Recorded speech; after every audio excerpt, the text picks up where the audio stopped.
The lie is, I think, I must be the problem and I can't trust my own judgment anymore. Because let's be real, right? Divorce has a way of doing a number on your self-trust. No matter kind of how you look at it or what you try to do, that's usually like the number one obstacle I see with the women that I coach. And maybe people told you directly or indirectly that you gave up too easily, for instance, or that you should have tried harder, or that marriage is supposed to be this hard. And now you're carrying all of that with you into every single relationship you have as you're trying to move forward. So when something feels wrong, you don't say that. Instead, you'll say things like, maybe I'm just being too sensitive, or maybe I'm bringing my baggage into this. Maybe I just don't know how to do this relationship thing anymore. That's a big one. And women just give up and they decide it's better just to stay alone rather than put themselves out there again. If you're tired of living in survival mode and questioning your worth and faith after divorce and want simple steps to heal, drop that shame and guilt, and rebuild your confidence, you're in the right place. Hey, I'm Lori Ann, certified Christian life coach and midlife divorce mom of 2. I learned the secret of how to heal after divorce and rebuild my life through faith-based strategies that changed everything. And if you're ready to remember who you truly are, rediscover your purpose in midlife, love well again, and care for your body and soul, welcome to the club. You're in the right room. Hey girl, and welcome back to the Midlife Comeback Club podcast. I'm so glad you're here. New episodes I have dropping every Monday and Thursday of every week. So if you haven't hit subscribe yet, please do. Do it now so you never miss one, okay? I need to ask you something today. Now, after everything that you've been through, after the divorce, after the unraveling of your relationship, and after the rebuilding you're trying to do, you're starting probably to get back out there. And maybe you're dating again. Maybe you're navigating a new friendship that's gotten complicated after your divorce. Or maybe it's a relationship with a family member, right? That feels a little bit off lately, no matter what you do. And at some point, you probably looked at one of those relationships and thought, wait, is this just hard? Or is this actually like not okay? Because here's the thing no one really talks about after divorce. When you've been through, I think, such a painful marriage for years, your gauge gets broken and it's kind of off. You know, your so-called normal meter is completely off because you've spent so long in something that wasn't healthy while telling yourself it was perfectly fine, or that you were the problem, or that maybe this was just what love looks like, and you don't fully trust your own instincts anymore. So today we're going to try to fix that, okay? Not by telling you to run from every hard relationship. I'm not saying that. And definitely not by telling you to stay in something harmful, but just by giving you kind of a real, honest framework for knowing the difference. So you can stop all of the second guessing yourself and just start trusting that discernment that God put inside of you. So stay with me because this one is important, okay? But before we get into it, I want to remind you about something. The Midlife Comeback Club, which is my annual group coaching mentorship, where it's an amazing group of women just like you. And it was built for exactly this type of moment. It's for the woman who has done the hard work of getting through her divorce and is now trying to figure out who she is and what she actually wants in every relationship in her life going forward. It's a really great place just to rebuild your confidence, kind of recalibrate your instincts, and move forward with clarity instead of confusion. And I'm going to tell you a little bit more about it towards the end of this episode. So keep it in the back of your mind, okay? All right, so let's get into this today. The lie is, I must be the problem, and I can't trust my own judgment anymore. Because let's be real, right? Divorce has a way of doing a number on your self-trust. No matter kind of how you look at it or what you try to do, that's usually like the number one obstacle I see with the women that I coach. And maybe people told you directly or indirectly that you gave up too easily, for instance, or that you should have tried harder, or that marriage is supposed to be this hard.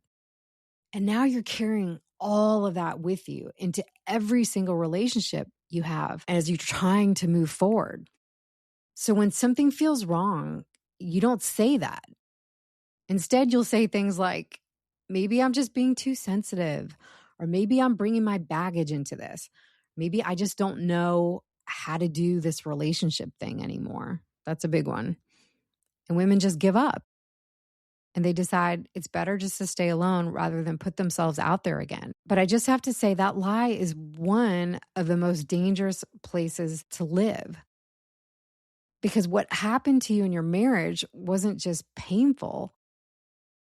It was also a great teacher because it taught your nervous system to recognize these certain patterns. That dismissiveness you had, the unpredictability of the situation, the way you felt smaller about certain conversations you had instead of bigger. You didn't lose your instincts in that marriage. You just really stopped trusting them. And that's what I want to reclaim for you today, because I think this is so super important for women. Because I remember being at a birthday party. It was like a birthday dinner for a friend of mine about a year after my divorce. And there was this woman at the table that I'd recently started to become friends with. And, we've been spending a lot of time together, and she had recently gone through a difficult time herself. And at one point, I didn't know her that well, but at one point during the evening, she made a comment, and it was a dig at me and my character. And it was like real small, just kind of like an off-putting comment that it was casual, right? But I heard it, and it definitely made me feel less than. And it definitely wasn't lifting me up. And most people at the table, they didn't even notice or hear what she said. But I noticed. And I felt that thing, that familiar like tightening in my chest, that voice that just said, something is really off here. Why would she have said something like that? I thought we were becoming friends, right?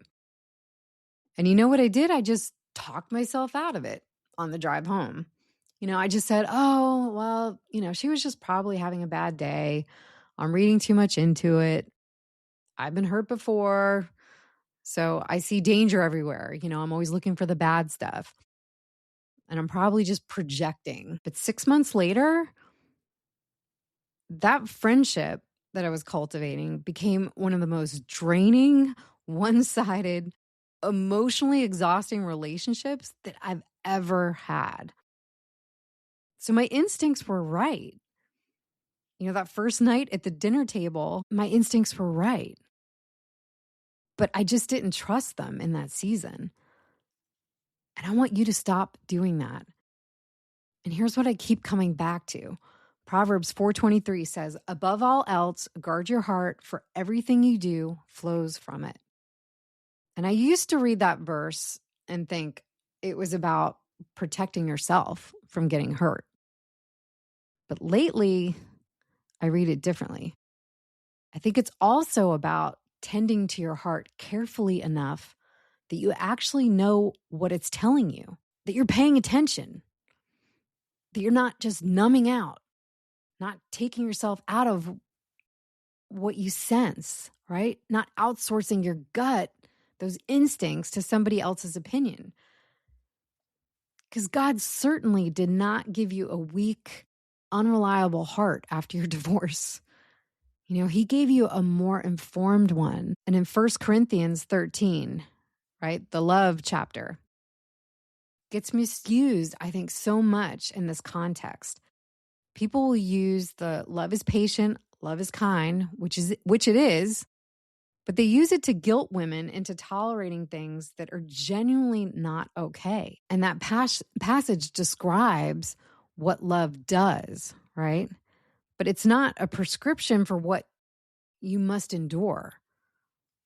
Because real love, the kind that God designed, does not require you to disappear inside of it. So the question is, how do you actually know, right? Is this a toxic relationship, or is it just a rough patch? And here are 3 key questions I want you to start asking yourself about this, okay? Number 1, how do you feel most often after spending time with this person? Not during the time you're with them, But I want you to think about how you feel after. Because in the moment, charisma, the chemistry, if you're dating again, and the familiarity of it all, it can confuse everything. But after, when you're driving home and when you're lying in your bed at night, when all the conversation's over, how do you actually feel when you reflect upon your time spent with that person? Do you feel lighter, for instance? Do you have more energy? Did you feel seen? These are questions we have to ask ourselves. Or do you feel completely exhausted, or you're tired, you're stressed out and anxious? Like you have to figure out, what did I say wrong? And here's the thing, like those rough patches feel hard in the moment, right? That's what a rough patch usually is. But they don't leave you feeling depleted every single time.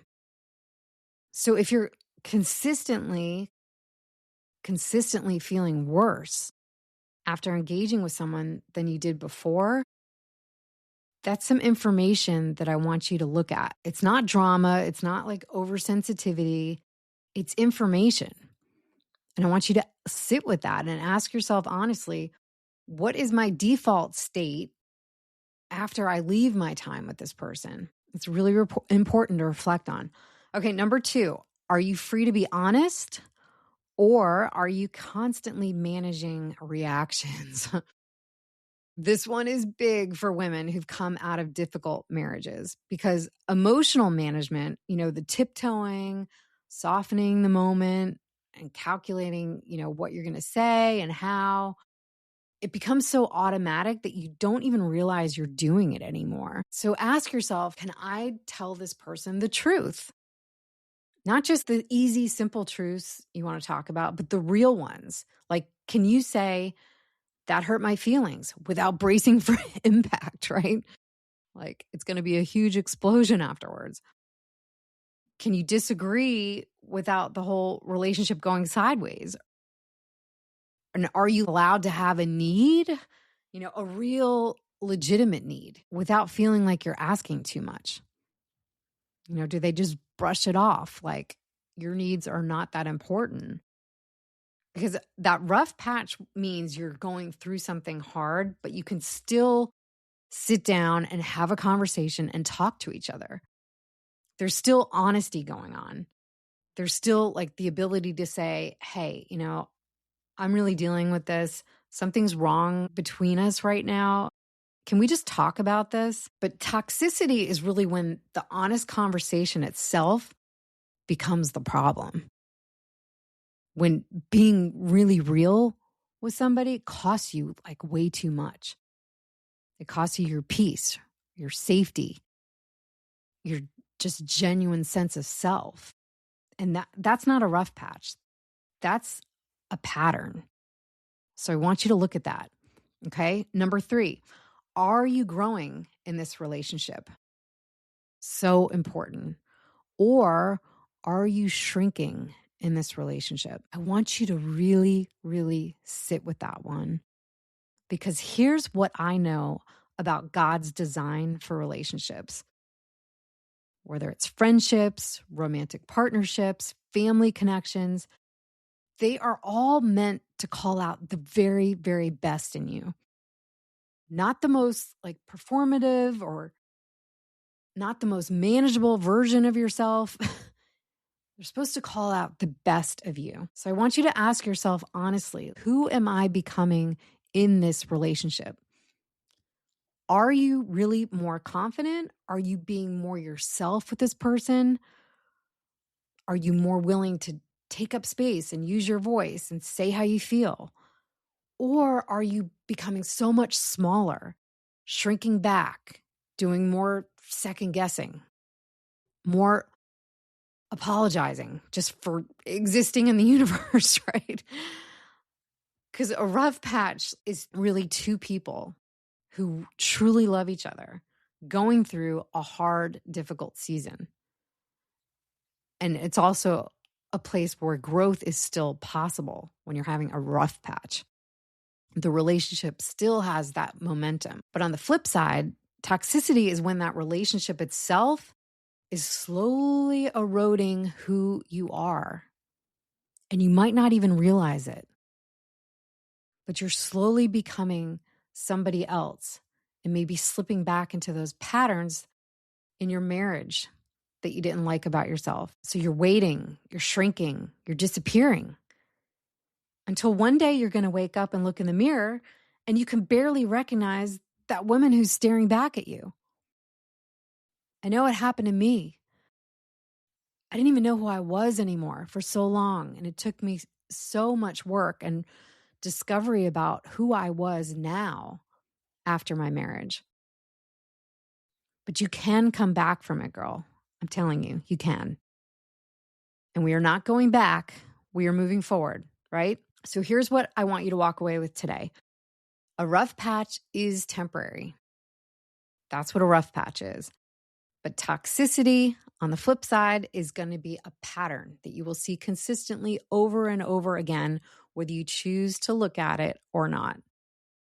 And you, right, you, after everything you've walked through, you're not required to stay confused about all of this. You have beautiful instincts. You have so much wisdom that I think you probably aren't giving yourself enough credit for. And you have this amazing God who promises to give you the discernment when you ask for it. James 1:5 says, if you lack wisdom, ask God. That's simple.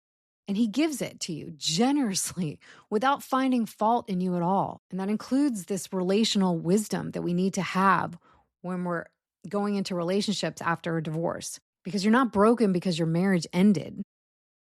You're not forever cursed. I hear that a lot from women. Like, I'll never have a relationship again. I don't trust myself, my instincts. I don't pick out the right men, or I don't have luck when it comes to relationships. And that's all just lies. You're not too damaged to know a good thing when you see it. And you're not too weak to name a harmful relationship when you see it. You know, you're a woman who's been through the fire, and I get it. And it's probably been a really, really long, hard road for you. I remember what it was like. It's not fun. And that fire, like, it'll burn away a lot, and it'll get rid of parts of you never even knew were there. But it won't burn away your worth, not your beautiful discernment that you have in your heart. God has given you. And it doesn't burn away your capacity to have healthy, life-giving love with somebody else. So if this episode stirred something in you, and I hope it did, I want to tell you about the Midlife Comeback Club, okay? Because this is my annual group coaching mentorship. Like I mentioned in the beginning, it's this amazing group of women, midlife divorced Christian women like you, who are done surviving and are ready to actually start rebuilding your lives with the support, with the clarity, and all of this great community around you. And you get my 90-day transformational program, which walks you through exactly this kind of recalibration work. You know, rebuilding your self-trust, relearning what healthy actually looks like, which is so important, and what it feels like, and identifying the patterns from your past so you don't carry them forward into the future. It's just real coaching with substance, and not just cheering you on, but giving you like the faith-based strategies and tools that we use to really move forward into our divine comeback. And it's a 90-day program for that part of it, but I make the annual group coaching mentorship for a year on purpose. So it gives you enough time to come to our weekly live group coaching calls, Q&As every single week with me, your certified Christian life coach. And we talk through whatever's on your heart, because I know it takes time, even after you have the strategies, then to actually implement them. And I want to give you that time and space for the entire year and beyond. A lot of women stay with me beyond, to really dig in to utilizing and implementing all of these strategies, tips, and resources that I give you. And we work through it together with God's truth at the center of it all. And the community is just, these are women who get it. You know, these are not women who have not walked a similar path like you. They get what you're going through. And I think in this season of life after divorce, it's so important to have that supportive community around you, because you can have friends and family who might say they understand or they're emotionally there for you. But at the same time, if they haven't really gone through a divorce, It's really hard to duplicate that and to really understand what it's like. So if you're ready, click the link down in the show notes, learn more about it, and just give yourself permission, to trust yourself again. I'm talking fully, faithfully, and with some support, because you don't have to figure it out alone, and you were never meant to. And that's why I created this. And also, if you haven't taken my free divorce recovery quiz, please do that. I want you to go do that. It's in the show notes. The link, it's loriannfeely.com/divorce-recovery-quiz.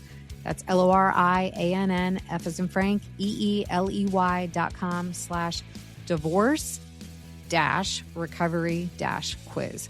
But the link's down there, and you could definitely take that. It'll take you a couple minutes, and you'll find out exactly which phase you're in, whether you're in the survival mode or clarity mode or rediscovery or the rising phase. So it's really helpful. And come hang out with us, okay, in the free Facebook group that we just opened up a couple weeks ago. It's on Facebook. It's Healing After Divorce for Midlife Christian Women. You can find that link as well down in the show notes.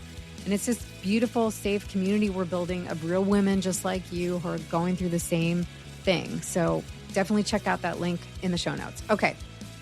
So I just want to thank you so much for being here with me today. Truly, from the bottom of my heart, you guys are making this podcast an amazing space for divorced women.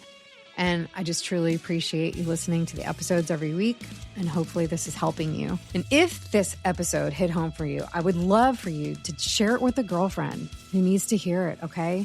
Maybe somebody who's been second guessing herself in a relationship and doesn't know why.